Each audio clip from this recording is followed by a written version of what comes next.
Boy, I got to tell you, man, the Democrats do not learn. They actually refuse to learn. Now, these Democrats, man, they definitely want Kilmar Abrego Garcia back big time. Now, I thought behind closed doors, Hakeem Jeffries, the puppet leader of the Democrats in the House, was actually telling Democrats, don't go back down there. This ain't helping us. And if he actually did that, he's right. This is not helping the Democrats win in 2026 at all. Actually, folks, it's making it worse because you actually have Democrats, man, standing up for a dangerous criminal illegal alien that's a wife beater, that's a human trafficker. They want this man back in this country badly. Now, my question is, when was the last time you actually saw a Democrat rep actually just visit the local prison, checking on, actual American citizens in prison? They don't do it. But they want this man back badly for some reason.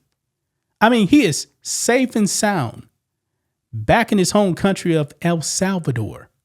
The American people don't give a damn about what happens to Kilmar Abrego Garcia. They don't. He's not an American. He was here illegally. He was supposed to be deported back in 2019. Why are you still going down there? But keep it up. Keep it up. I almost thought they were actually done with the Abrego Garcia thing.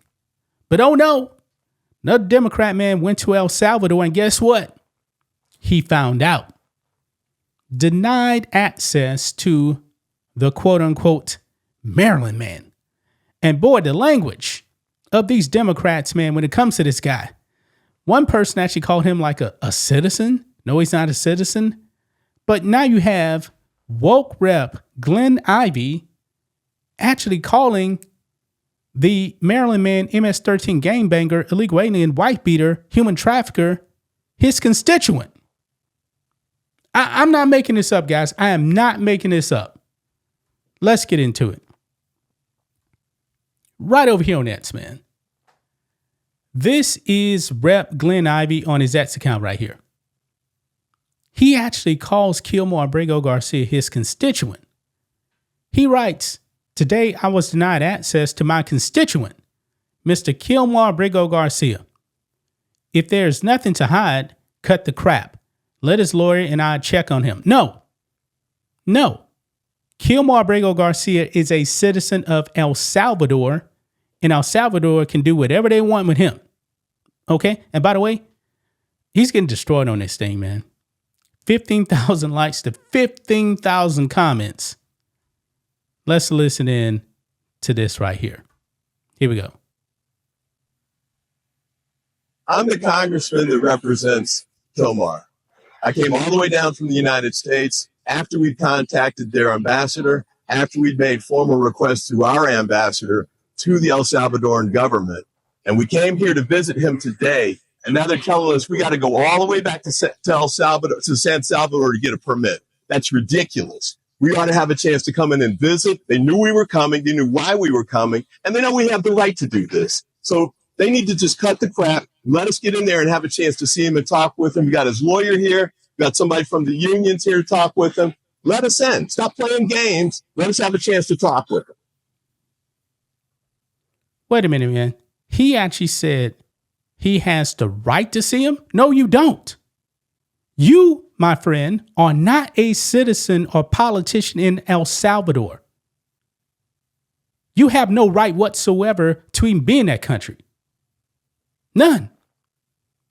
You people in Maryland, man, should be furious with Glenn Ivey. Furious with him. He has a right to see. No, you don't. You don't have a right to see him. Now, we have another clip here, guys, of Glenn Ivey. I guess this is when he was actually, he returns from El Salvador empty-handed, and he's frustrated. So this is a Fox 5 clip right here. Let's watch it. We find Fox 5's Melanie Alwick, she is setting up her live shot now with Congressman Glenn Ivey, who just returned from El Salvador with a failed attempt to meet with Kilmar Abrego Garcia. We want to hear what he has to say. All right, let's get out to Mel now at Dallas. All right, Mel. so we are live now on Fox 5, and I know that you're here, the rest of the media here as well. So tell us some frustration for your trip.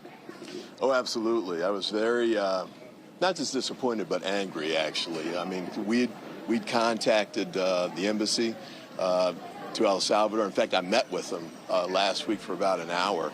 So they certainly knew that we were coming and why. And then our embassy in El Salvador had contacted the government as well to try and set this up, as well as potential meetings with members of the government. So they knew we were coming, and they knew why we were coming. And then when we actually got to the jail, they said something about going to get a permit, going all the way. Santa Ana's a long ways, from about an hour and a half drive from San Salvador. They said, go back to San Salvador and get a permit. And I won't tell you what I said, but I mean, it's, ridiculous that an international delegation would get that kind of treatment, especially when we're making this kind of a request. Yeah, so it's been, 5 weeks now since Senator Van Hollen was there. Any status update on Abrego Garcia? Do we know if he's still in the jail where you went to? Do we know if he's still alive and well? Nothing's been confirmed along those lines. We believe he is, and we believe he's at Santa Ana, but they didn't even confirm that yesterday. So it was, kind of a runaround. It's a, stonewall effort, I guess, on the part of the government of El Salvador. But at the end of the day, he's part of what the courts are ordering to have happen, which is he needs to be brought back so he can have his day in court. Stop it. Stop it with this day in court stuff, man. Stop it. This man is lying to you. He's already had 2 judges said, nah, you MS-13, you got to go. There's 250 Venezuelans who've been jailed down there as well, who were deported from the United States. Apparently there are reports that about 50 of them have no criminal records. They were in the United States legally, but they were deported to a country where they have no criminal offenses pending, or in Venezuela. So in the United States, Venezuela, and El Salvador, they don't have any criminal offenses pending at all. Yet they're being held in a jail for an indefinite period of time. That's un-American. That's not what we should be doing. And talk about that, how it's not just about Kilmar Abrego Garcia, but it is those at least 50 men you mentioned who have that legal status in the U.S. who are denied that due process. Yeah, that's absolutely right. I mean, we've got people that the Trump administration is now sending to jails, apparently all over the world. There's another group that was just sent to... Folks, these people are legal aliens, okay? They're legal aliens. We all know that. He knows this too. South Sudan. I haven't even had a chance to start looking into that one. But I mean, this isn't the way we should be doing this. The deportations, I get the point, we want to make sure that people who aren't supposed to be here are sent back to where they should go. But that's a little bit different than sending them to some of the toughest jails in the Western Hemisphere for indefinite detention with no criminal charges pending. And the Venezuelan group, the 50 that were deported, were actually here on legal status. So deporting people who have their paperwork in order is just wrong. Yeah, do we have any idea? Did you get any more insight as far as what the contract involves between the United States and El Salvador? And what is the end game? I mean, how long are these people going to be held? Do they ever get out? I mean, how does that work? Yeah, we still haven't gotten we being Congress, to the best of my knowledge, still haven't gotten a copy of the contract. So we don't know the terms, we don't know the conditions, we don't know how much the United States is paying to have these people detained in jails overseas, or how these jail sites are being selected. And Congress controls the purse. We've got the power of the purse under the Constitution. We have an absolute, not just a right, but an obligation to make sure that the American taxpayer dollars are being spent in the right way. And we can't do that until we get the information. You mentioned that it was stonewalling by the El Salvador government. Do you have any idea, any thought that anybody in the U.S. contributed to you not being able to visit yesterday? I don't know, but I'll say this. The Republican leadership in Congress, when they have Republican-led delegations, they call them CODELs, they get the status, they get the green light to go to these places. So you've had Republicans who've been able to get inside these jails in El Salvador, for example. But for the minority Democrats, we don't. So, I don't think it's a smart way to run the Congress. You know, everybody in Congress was elected to be there, and we all have equal obligations to our constituents in the country. It's unfortunate that they're managing it in this way. So you're saying they knew you were coming to El Salvador, and then you get there, and that's when they asked for a permit?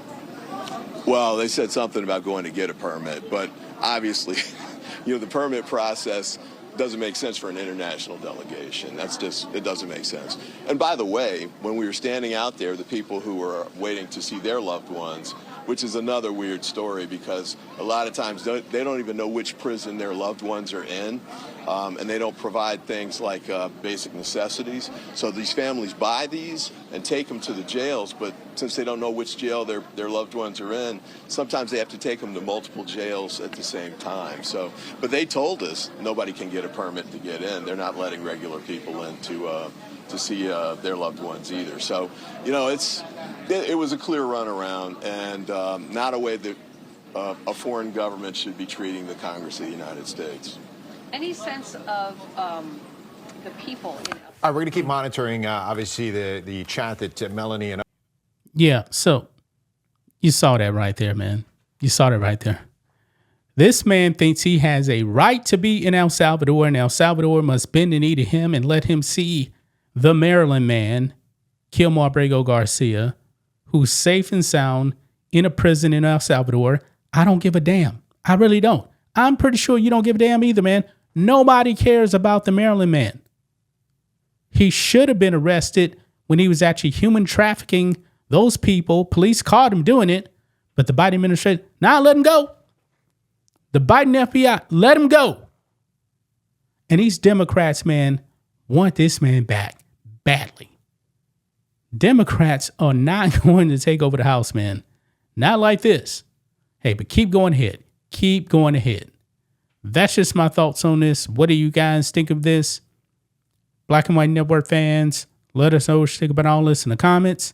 Make sure to subscribe to the channel. And we'll catch you next time.